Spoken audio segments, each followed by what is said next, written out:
যোৱা এই 1 তাৰিখে জুনৰ 4জনী কিশোৰী নিৰুদ্দেশ হৈছিল।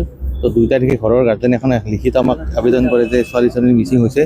সেই সন্দৰ্ভত আমি নিয়াৰ বাই ষ্টেট লগতে ষ্টেচনবিলাকত আমি সেই চাৰ্চ কৰোঁ আৰু মানে টেকনিকেল স্পেচবিলাক চাওঁ।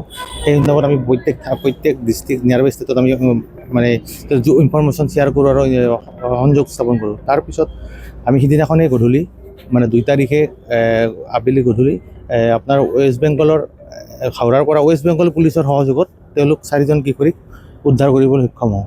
আৰু ইয়াতে তেওঁলোকৰ মেইনটো আছিল যে তেওঁলোকে নিজে স্বাৱলম্বী হ'বৰ কাৰণে গুচি গৈছিল। ইয়াত বাকী কোনো ধৰণৰ এংগল নাই, অনলি তেওঁলোকে নিজে স্বাৱলম্বী হোৱাৰ কাৰণেহে বাহিৰলৈ গুচি গৈছিল, মানে কলকাতালৈ। মোবাইল ফোন নাই। কিন্তু এটা প্ৰশ্ন উত্থাপন আছে, তেখেতসকলে যিহেতু ৰেলেৰে গৈছিল চাগে, তেখেতসকলে কি টিকেট আগতীয়াকৈ ৰাখিছিল? নহয়, সিদিনাখনে কাটিছিল ৰেলৰ টিকটটো, আৰু তাৰ 2জনী টিকট কাটিছিল। আৰু সেই ৰেলৰ টিকটেৰে মানে ছাডেন টিকেট জেনেৰেল ব্ৰাঞ্চত কাটি তেওঁলোকে গুচি গৈছে। তাৰ বাবে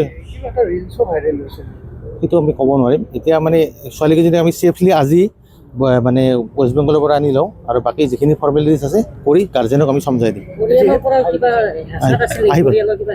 নাই, কোনো ধৰণৰ তেওঁলোকে নিজে স্বাৱলম্বী হোৱাৰ কাৰণে গৈছিল। এতিয়া আমি তেওঁলোকৰ তদন্তত ওলাম, আৰু আমি নিজে আমাৰ হাতত আহিল। এতিয়া আমি বাকী ফৰ্মেলিটিজখিনি দি আমি যিখিনি ফৰ্মেলিটিজ মানে চাইল্ড হিচাপে ল'ব লাগে সেইখিনি লোৱাৰ পিছত আমি গাৰ্জেনক সমজাই দিম।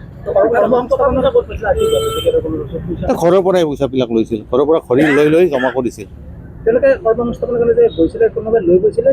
নাই, এইটো কোনো ধৰণৰ নিজলৈকে স্বাৱলম্বী হৈ তাত ব্যৱস্থা কৰিলে, তেওঁলোক নিজে গৈছিল, তাতে নিজে ব্যৱস্থা কৰিলে হয়। যিহেতু এগৰাকী ভাৰপ্ৰাপ্ত আৰক্ষী বিষয়া, তেনেস্থলত আপুনি এটা কথা কওক যে এনেধৰণৰ ঘটনা হোৱাৰ পিছত সকলোৱে আচলতে ভয় খায়, বা এই ঘটনাটো যথেষ্ট ভাইৰেল হৈছে। আৰক্ষী বিষয়া হিচাপে আচলতে কি ক'ব বিচাৰিব গাৰ্জেনসকলক বিশেষকৈ, যে মানে এইটো বিচাৰোঁ যে আমাৰ গাৰ্জেনে এইটো বস্তুটো চাব লাগিব যে ল'ৰা ছোৱালী কেনেকুৱা আছে। কাৰণ আমি চবেই এজন গাৰ্জেন, ময়ো ল'ৰা ছোৱালীৰ গাৰ্জেন আছোঁ।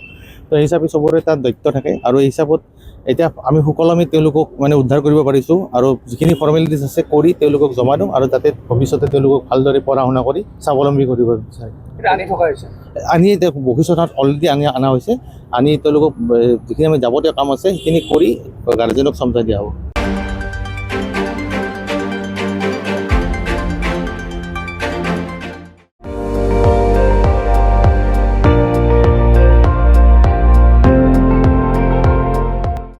আপুনি চাই আছে ND24, সৰ্বশ্ৰেষ্ঠ নহয় সৰ্বোত্তমৰ দৌৰ।